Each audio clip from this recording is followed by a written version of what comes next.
I just want to preface this video by saying I made this video back in 2020 for one of my other channels, and since this is a dedicated gaming channel, I thought a remastered version of this video belonged here. I feel like everything I bring up in this video still correlates to today, so without further ado, let's get into this video. Dare I say that NBA Street Volume 2 is the best basketball game ever created. NBA Street Volume 2 brings to the forefront every fun thing about basketball and takes away all of the boring and technical stuff that can be off-putting to some. Get ready to dive deep into one of the most fun and entertaining sports games around. NBA Street Volume 2 came out on April 29, 2003 for the PlayStation 2, original Xbox, and GameCube. It was published by EA Sports and developed by EA Canada. This game is of course the sequel to NBA Street, which came out in 2001. NBA Street 2 even received a 90 out of 100 from Metacritic. That's pretty high praise from Metacritic. If you do not know anything about NBA Street, you play 3-on-3 basketball with various current players from 2003, legend players, and even a slew of fictional characters within the game. There are actually 29 fully playable teams, which were as current as the 02-03 season. The game also features various game modes, which we will touch on in a second. A big feature in this game was the Game Breaker, which was a meter that filled up through points you earned from doing stylistic passes and shots. Eventually you could activate your Game Breaker and you would sink an automatic shot and you would gain points from that made shot and even take away points from the opposing team. And there is even a Game Breaker 2 within this game that's even more powerful than the original Game Breaker. It is a totally overpowered power up, but it is one of the things that makes this game so incredibly fun. With that said, to me the biggest draw of this game is all the legends you can play with in this game. You have NBA legends like Magic Johnson, Larry Bird, and Michael Jordan. Speaking of Michael Jordan, there are actually 3 different versions of Michael Jordan in this game, which I believe is still unmatched to this day. In NBA Street Volume 2, there is an 85 Michael Jordan, a 96 Michael Jordan, and finally a 2002 Michael Jordan with the Washington Wizards. Honestly, being able to fill out your whole team with Michael Jordans is pretty fun to do. It's honestly worth playing the game just to do that. Another thing that is wonderful about this game is how you can easily unlock everything through cheat codes. Believe it or not, I've had this game for 17 years and did not know there were actually cheat codes for this game, but there are a lot of them. You can unlock every Legends player, court, ABA basketball, and so on with just a few button clicks. I'll have a cheat code article linked down in the description below if you're interested in checking it out and making the game as enjoyable as it can be right off the bat when you're playing. Furthermore, it's time to talk game modes. To start off, we have Street School, which is an easy way for beginners to learn how to play the game and be successful at it. This mode doesn't do much after you learn the basics of the game, but I thought it was a nice feature to have in the game for first-time users, or if you just want to fine-tune your basic skills within the game with a little bit of assisted practice. Next up, we have Be a Legend mode. This mode is quite interesting and actually immersive, especially for a game in 2003. In Be Legends mode, you create a main character to join a street basketball team and you pick 2 teammates and you start battling other teams to climb the ranks of street basketball and try to become a champion. I like how personalized everything is in this mode. It is fun to be able to create your own character and give them their own flair, and being with the fictional teammates was a cool addition too. Some of your teammate choices were women, and I had no idea you actually could choose to play with women in this game. I have had this game for 17 years and had no idea they were actually in this game. Not gonna lie, I felt pretty dumb that I just now figured this out, but damn, Danielle is a beast. The other game mode is NBA Challenge, which is probably my favorite game mode and the one I played most as a kid. The mode starts off with you and your selected team, and you have to battle a handful of teams on a certain court and end up winning out the region and the court before you move on to the next region and eventually conquer the whole NBA. Along the way, you can unlock NBA legends, courts, and jerseys if you do not activate the cheat codes from the get-go.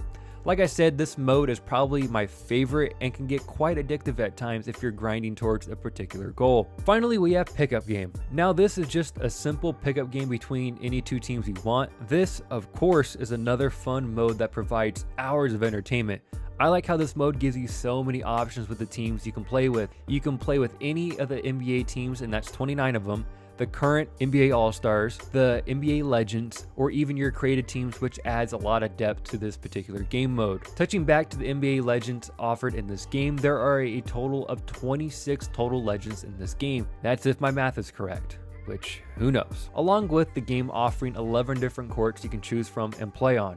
Each court that is offered provides the player with a unique experience. Each court is even stationed throughout different parts of the United States.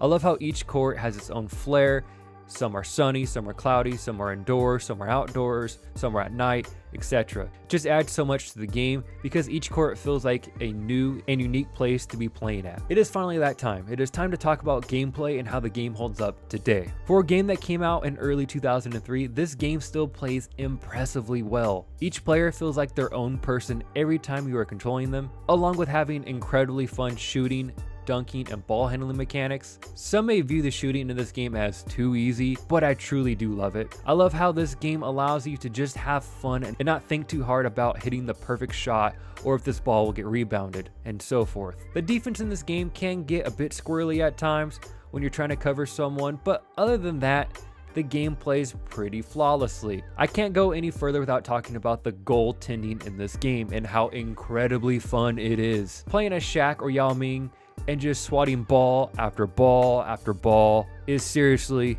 so enjoyable. That's the best part of street games. You can forget about the real rules of the sport and even physics sometimes and how things work and just enjoy the game. I'd even argue that blocking balls in this game is as much fun as shooting hoops in this game. And I don't say that about many sports games when it comes to defense. It is that enjoyable. Like I said, we all know that this isn't a realistic basketball game, but that is what makes the gameplay of this game so wonderful. It is a shame that there are not more sports games like this around today. It is fun to play a sports game that doesn't take itself too seriously and just let the players have some fun and enjoy themselves. The graphics and player models in this game can be a bit rough at times, but overall I think they hold up very well. Like I have stated plenty of times, this game is from 2003 and it doesn't look half bad in 2020. You can tell who the players are on the court, and that is good enough in my opinion. There's even some really great detail in this game. You can tell that almost immediately when you're playing with Michael Jordan in this game. In this 1996 form, you can tell this from his shoes and how his shorts are compared to his 85 counterpart,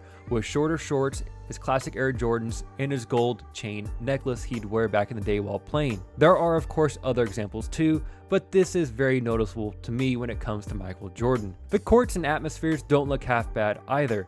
Some of the courts are more dimly lit, and that can be a slight issue when you're dealing with the PlayStation 2, but it really is not that big of a deal. You just can't see some of the court.